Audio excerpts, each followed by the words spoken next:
I want to be able to have that strategy laid out in a way that I can track it on a weekly basis at least. What's working? What's not working? How can we measure our success in alignment with the strategic initiative that we've identified and the actions that we're taking? Welcome to The Profitable Table, fed by Woolco Foods, a podcast at the nexus of hospitality, business, culture, and the mind. Now here's your host, Woolco Foods CEO, Stephen Toberoff. Hello, everyone, and welcome to another episode of The Profitable Table, fed by Woolco Foods. I am your host, Stephen Toberoff.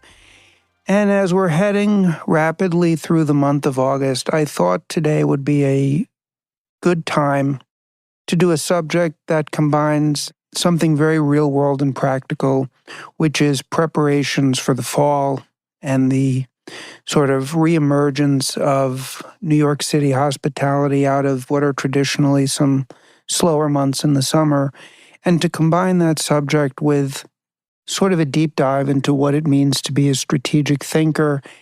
And then I want to actually use what we're going to discuss and reflect on today with respect to strategic thinking to really apply it to how we can make the months of September through December as exceptional as possible by identifying and implementing and executing upon a strategy. So the reason I've been thinking a lot about strategy is I read a book about maybe a month and a half ago, called Good Strategy, Bad Strategy, and Why It Matters by an author and scholar named Richard P. Rummelt.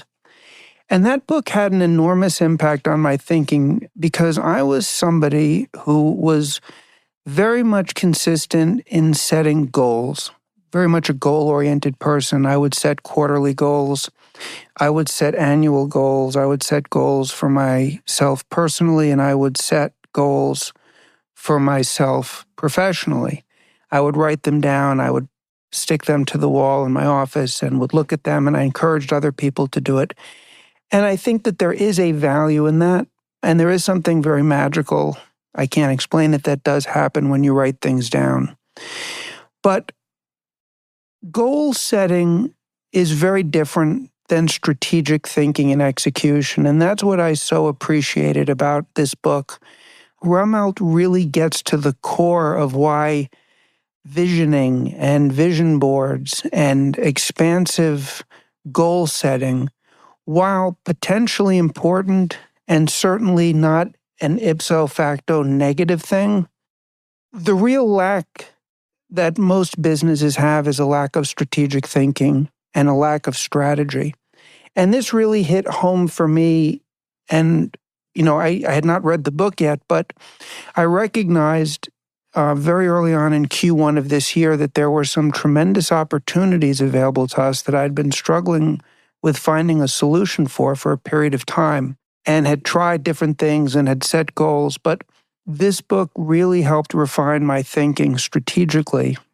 And in so doing, we've made immense progress on our goal, which is essentially to not just grow revenue, but to dramatically expand line item penetration within our existing customer base and expand the number of cases that we ship on each order.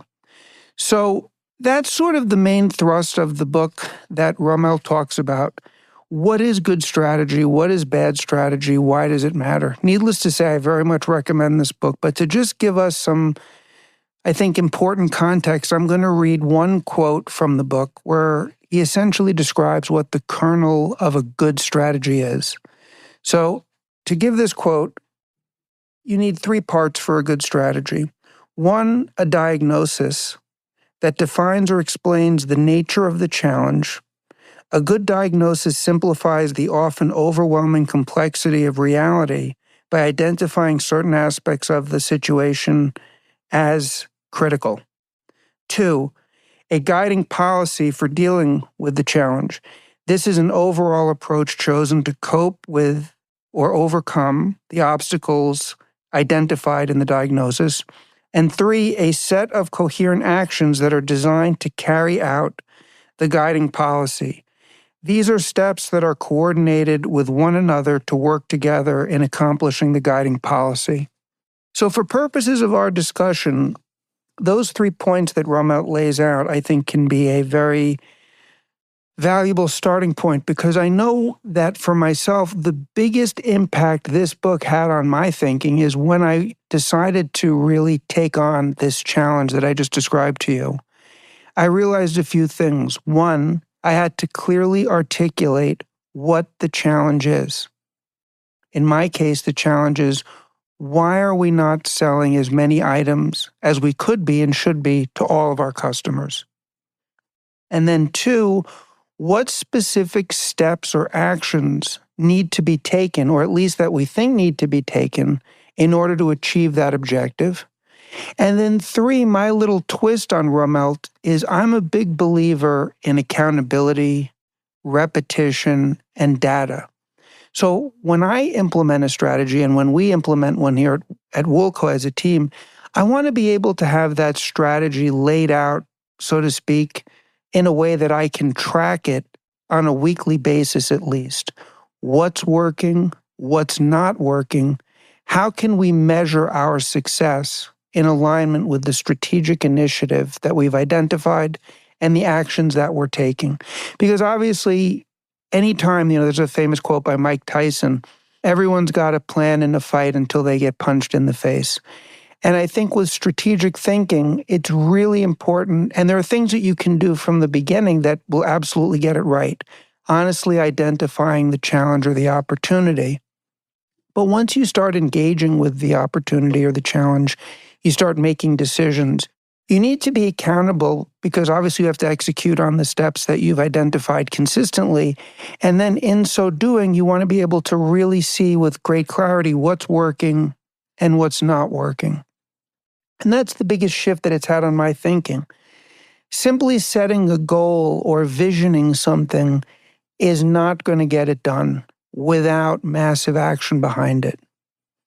And that's kind of my big takeaway coupled with the steps. Now, let's sort of bring this back a little bit to the hospitality industry in New York City. As is traditionally the case, once we get past Labor Day and the kids are back in school and the universities start reopening, which is shortly, people start coming back into New York. And there's a massive infusion of energy in New York City. The fall in New York is beautiful, Hudson County, this part of the country where we are, but this is probably the case in many other urban environments and very similar for the hospitality industry. So the city starts to come back to life in the fall, and there are going to be a number of catalysts, I believe, that are going to occur in this particular fall through winter season, if you will, that are going to be unique. I think that the hangover, if you will, of the Knicks championship run is going to continue in a very positive way. I think that championship run was transformative for the New York City hospitality industry, or at least I suspect it will be for the relatively consistent future, meaning I think once football season begins, you're going to see people congregating that normally didn't do so to go out and enjoy that in a group environment.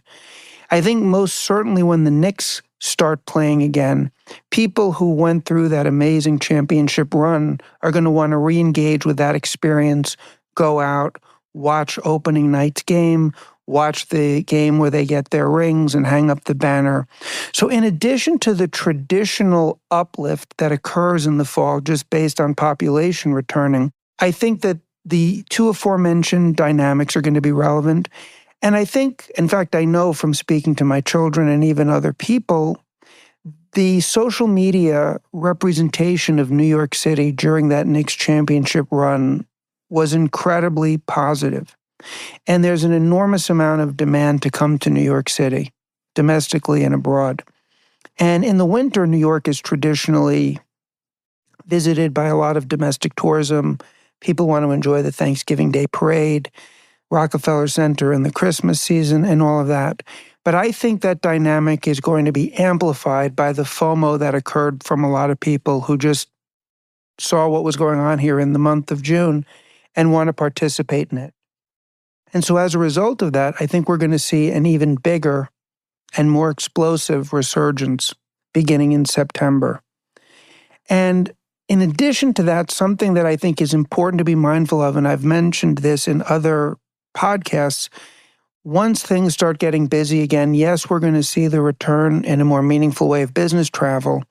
But New York City is now the host of some amazing, massive conventions that bring a lot of attention to the city and can be of great derivative benefit to the hospitality industry. The Fanatics Fest for people who are into collecting sports cards occurred this, I think it was about maybe a month ago, got immense attention.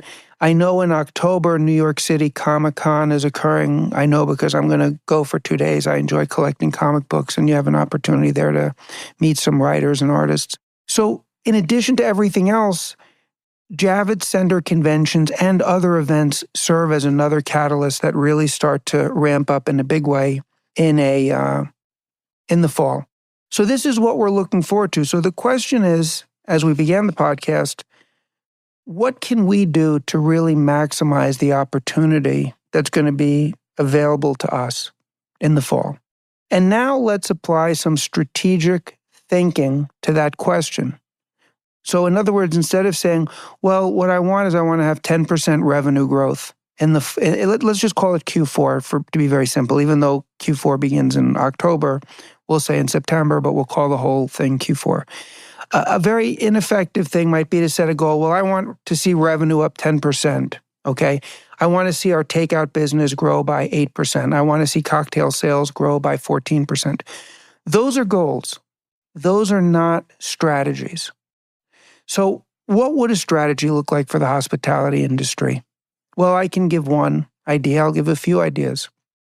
I want to see consumption of takeout food by our regulars grow by 15% as a result of us implementing and executing on an incentive package that we're going to make available to all of our known regulars, as well as to all businesses that are within a 3-block radius of our restaurant. And we're going to do that by having marketing material, email access to the desired customer base so that we can send emails. We may promote this on social media. Come in for your first time with us and introduce yourself, give us an email, and you'll get a special on the next drink. So that's a strategic difference. Identify an opportunity. Let's just break it down into chunks. One obvious opportunity is to grow sales. But to grow sales, in my opinion, is too big. Who do you want to grow sales with? Do you want it to be with the regulars? Do you want to capture more tourist business? Do you want to attract the sports fan that you now see as perhaps being more relevant for your hospitality establishment and have them watch the football games at your restaurant? Get as granular as you can be as to what the opportunity is for you. If your question to yourself is, again, we've discussed this in the past, one of the most amazing things about the human brain, when you've taken the work to think for yourself and understand your mind a little bit, is you understand that the brain will answer whatever questions we ask of it. So if you go around and ask negative questions such as, why am I such a loser? Why is my business always falling behind? Why does our service suck? Your brain will answer that question. If you ask a different question such as, what is the best opportunity for me to have a meaningful impact on revenue growth? Your brain will answer it. Oh, easy. That would be with your regulars. That would be with tourists. That would be with an office crowd. That would be by creating a catering line to your business, whatever it is. So back to the strategic thinking dynamic. First, identify for yourself what it is that you want to accomplish and what the best avenue available to you is to achieve that objective. Now, to answer that question as to what the best avenue available for you is, first you want to identify what are your clear, discernible advantages as a restaurant. And be honest with yourself. Where are you really strong? Are you strong in your cocktails? Are you strong in your appetizers? Are you strong in your ambiance? Are you strong in your ability to create community? Are you strong in your desserts? Whatever it is, identify where you think you're really strong and have a massive value-added benefit to your customers that other people, other restaurants do not. Second, think about your competition, people who might be competing for the same customer base as you, and ask yourself, where are they strong and where are they vulnerable? So, for example, if you saw a massive uptick in business during the Nick Championship run, even though you're a bistro, even though you're a tavern that really wasn't sports barish, and there's a sports bar 2 blocks away that did really well, but you did well and now you want to keep some of that business, where do you have an advantage over them? Is it your menu? Is it the ambiance? Is it your wine list? So think, step 1, what is it you want to accomplish? What is the challenge? Step 2, what are your greatest assets? Where is your competition potentially weak? And how can you leverage those attributes? Once you've identified that, you now have what I would call your strategic objective. You know what it is you want to achieve. I'm clear. I want to grow our business amongst domestic tourism by 20%. I'm going to do this how? So that gets to our next part of the strategy. You've identified the challenge. You have your leverage. You know what your value proposition is. What specific actions are you and the rest of your team going to take on a daily basis, a weekly basis, in furtherance of this objective? So let's just take the hypothetical example I just said. I want to increase my traffic from domestic tourists by 20%. I'm going to do this by, well, I know that most of our domestic tourists in my restaurant, I'm giving hypothetical here, come from the Midwest. So I'm going to do some type of social media outreach to the Midwest. I know who some of our regulars are who come to the city every time for the holiday season, and I have their email addresses. I'm going to email them saying, hey, refer a friend or bring a friend and would love to buy you a drink. I'm going to leverage them and make them raving fans of my business. I'm going to directly introduce myself to everyone who we know is a tourist from any part of America, really make it a phenomenal experience and encourage them to come back and tell their friends. You know, I don't own a restaurant. These are just some ideas off the top of my head. But what you need to do is, in furtherance of your strategic objective, you need to identify what steps and actions you can take that you think are going to enable you to achieve that objective. Then you need to find, how am I going to measure this? Am I going to have a weekly meeting with my bartender and my servers and find out how many people they spoke to? Am I going to keep some type of a spreadsheet that keeps track of how many people came into the restaurant that were tourists that I was able to identify? Am I going to keep track of how many people I knew from last year I reached out to and came in? I don't know what it is for you, but whatever actions you've decided to take on a consistent basis in furtherance of your strategic objective, have that information displayed and accessible to you on a consistent basis. I like to do these things weekly at least, where you can review it and identify what's working and what's not working. To the extent that your strategy involves multiple components, as it might. You might want the servers doing what they're doing on the front lines. You might start offering certain dishes or specials or cocktails designed to appeal to whatever segment of the market you're trying to capture more revenue from. You want to make sure that those two dynamics are working together. To the extent that the special menu items contain products that are shelf stable and you can keep for a while, you'd want to work with your vendor to see if you can get great pricing. If you buy a little heavier, even if you can't store it, maybe the vendor will hold it for you. That's having all aspects of your organization work together in pursuit of the strategy. And then the final part of it is to really not just evaluate the steps, but evaluate where you are after a certain period of time. You know, if you feel you should have some real traction after a month, then take a look at it in a month. Is this strategy working? Sometimes we will select the wrong strategic objective. Sometimes we'll We will select the correct strategic objective, and we will have dramatically underestimated the amount of opportunity that is there, and we want to add to it. So you sort of have to define what success looks like for you and how you're going to measure that up over what type of a time frame. Okay? This is the difference between strategy and goal setting. And I will tell you that if it's a great strategic initiative, when you choose a strategic objective, you have to choose it and sometimes choose it in place of other things. For us, I believe that this opportunity was immense, and it's proving to be immense. So I didn't want my management team or myself distracted with 3 or 4 or 5 other things, although they may be important. There may be a number of opportunities that are available to you in your restaurant or your bakery or your bar. That wouldn't be surprising to me. The challenge is strategic thinking always requires making a decision, making a choice.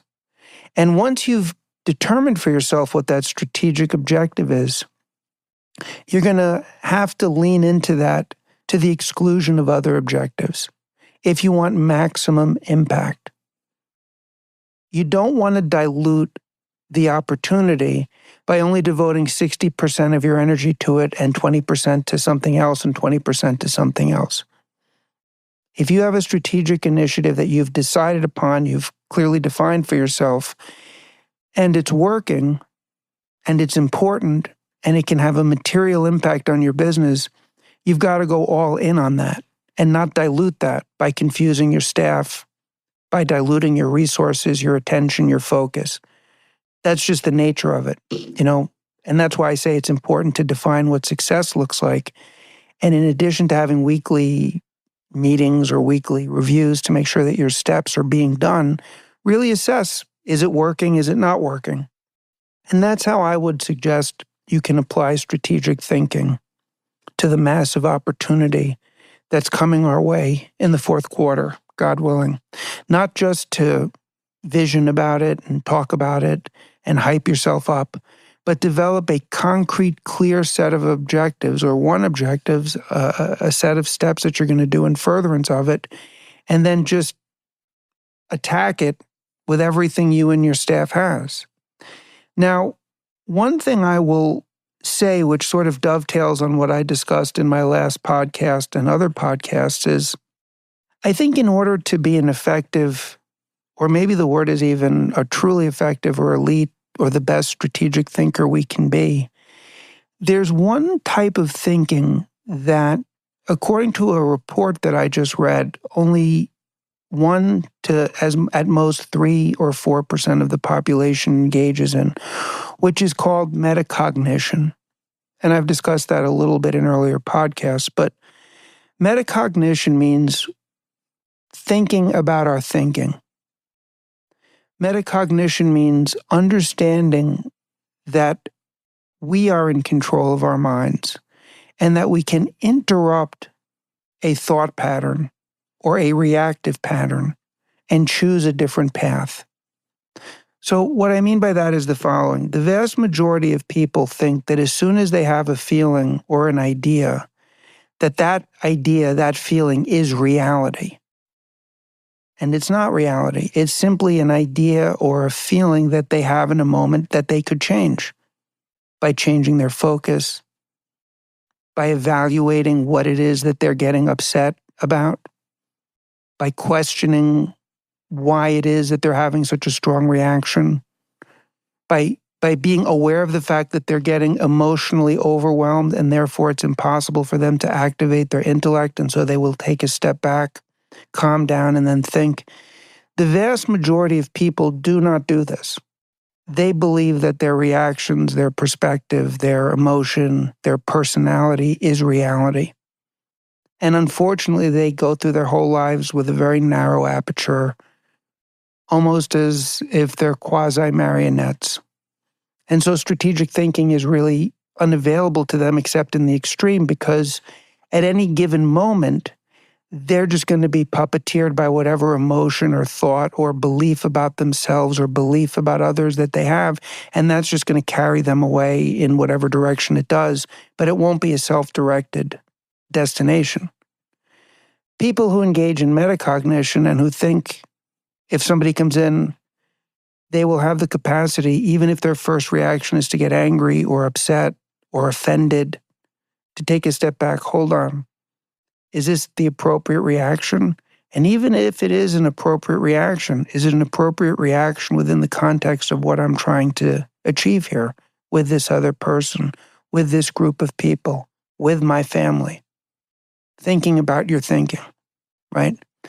So if you can sort of get in the habit of doing that, then not only does one have the ability to be a strategic thinker on large initiatives that you get to design and spend a week or two really designing and executing on and doing all the things we said, but day-to-day life, you get to be a strategist. I've had circumstances where I'll use my home life.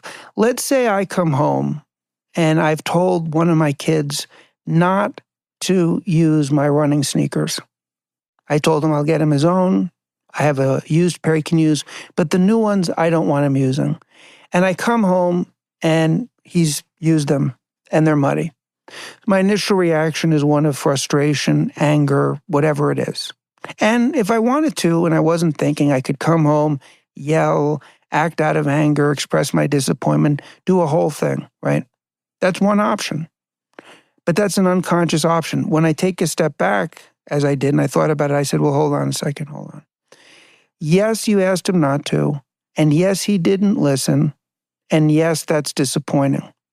But he's only home for 2 more weeks before he goes back to his second year of college, and he's a really good kid, and he's gotten into the habit of running, which is a great positive in addition to his weightlifting, and he's always really nice and respectful, and maybe he made a mistake.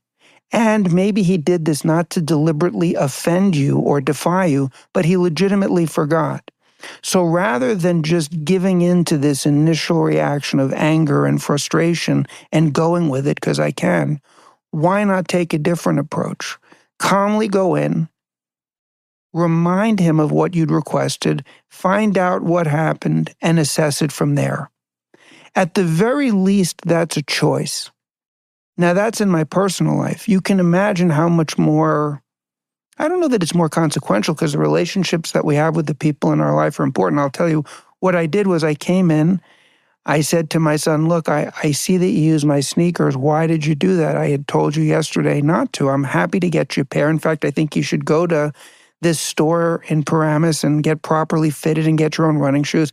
And he said, you know, Dad, I totally forgot, and my friends came, we were going to go for a 5-mile run, and I apologize. I really didn't think, and I did it, and whatever. And then I said, you know what? I just got another pair that was shipped to me. If you like those and they fit, keep them. But please don't wear the next ones I'm bringing home. And again, I encourage you, go to the running store, get properly fitted, because I think it's great that you're into running. It's great that you're into fitness. I'm glad you like it. I want to support you in this. But in the future, if I ask you to just please not do my things, I'm not doing it capriciously. But in this case, I get where you're coming from. Just so happens we can move past it. Well, how about the same thing in business? You have great people who work for you that may have a slip up, or you have horrible people and they want to engage in a yelling match and a emotional outburst. How does that help anything? So what's my point? If you can engage in metacognition, you can make micro-strategic decisions all throughout your day. You can say to yourself in the instant, what is my objective here? What is my real objective here? Does the behavior that I'm about to engage in, because I'm just on automatic here and I haven't questioned my thinking, further my objective or diminish it? What may or may not be a better choice here? And in so doing, of course, you get to make a host of strategic decisions throughout your entire day.